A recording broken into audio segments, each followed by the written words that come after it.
মা তো জন্ম দিয়েছে, 10 মাস কষ্ট করেছে আমার জন্য। ছোটবেলায় এমন হয়েছে যে আমাকে মাদ্রাসায় পড়ানোর জন্য বাড়ি বাড়ি যে কাজ করে আমার আর আমার বোনকে পড়াইছে। মাকে কতটুকু ভালোবাসো? অনেক ভালোবাসি নিজের থেকে। সিয়াম, তুমি কি করো? আমি আগে মাদ্রাসায় পড়তাম, তারপর হঠাৎ করে আমার আব্বু আর মার সাথে ডিভোর্স হয়ে গিয়েছিল। তারপর আমি আর মাদ্রাসায় পড়ালেখা করি না, নানির কাছে থাকতাম। আব্বু আর মায়ের ডিভোর্স কেন হলো? মাকে অনেক অত্যাচার করতো, এই জন্য মা আব্বুকে ছেড়ে চলে গিয়েছে। এখন মা থাকে কোথায়? মা এখন থাকে যে 12 গলিতে।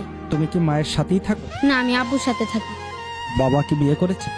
হ্যাঁ করেছিল, যে মহিলাকে বিয়ে করেছে তার একটা স্বামী আছে, ওই স্বামীর কাছে আবার চলে গিয়েছে।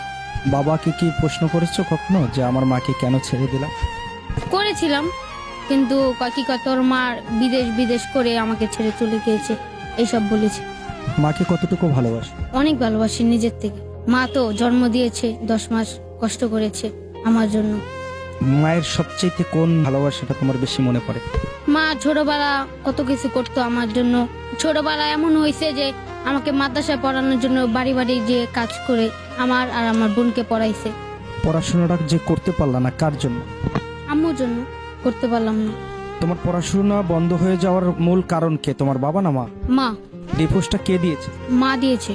তারপর মা কি করে না, নিজের জীবনটা শেষ করবো না, তারপর চলে গিয়েছে আব্বুকে ডিভোর্স দিয়ে। তোমার বাবার কোনো দোষ ছিল না? না, আমার বাবা গাঞ্জা খায় না, মদ খায় না, সিগারেট খায় না, রাজমিস্ত্রির কাম করে। তার মানে তোমার মায়ের প্রতি এখন কোনো অভিমান আছে তোমার? না, এখন নেই। আমার অনেক ইচ্ছা আছে, আমি বড় হব, অনেক কিছু করব। মা যদি আসে আমি মাকে তো ফালাই দিতে পারবো না, কারণ সে আমাকে জন্ম দিয়েছে। আর যদি জন্ম না দিতে তাহলে তো এত দূরে আসতে পারতাম না।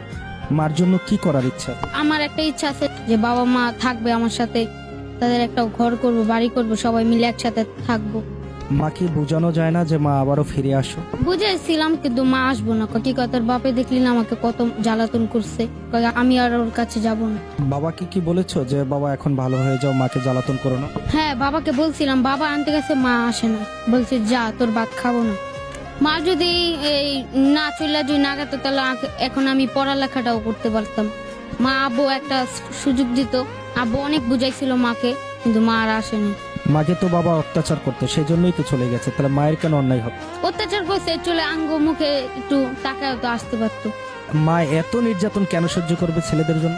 আমাদের মুখে টাকা তো একটু সহ্য করতে পারতো না। আমার একটা ছেলে আছে যে ওর ভবিষ্যৎ বড় হয়ে লেখাপড়া এখন যদি না করে তাহলে তো রাস্তায় রাস্তায় ঘুরবে ফিরবে, বাজি পোলাপান হয়ে যাবে। বাজে পোলাপান হয়ে যাবে না ভালো কিছু করবে? ভালো কিছু করব। মাকে তো দেখাতে হবে যে আমি ভালো আছি। হ্যাঁ, মাকে তো দেখাইতে হবে। আব্বু এখন কাজ করে রাজমিস্ত্রি। আমার একটা বোন আছে,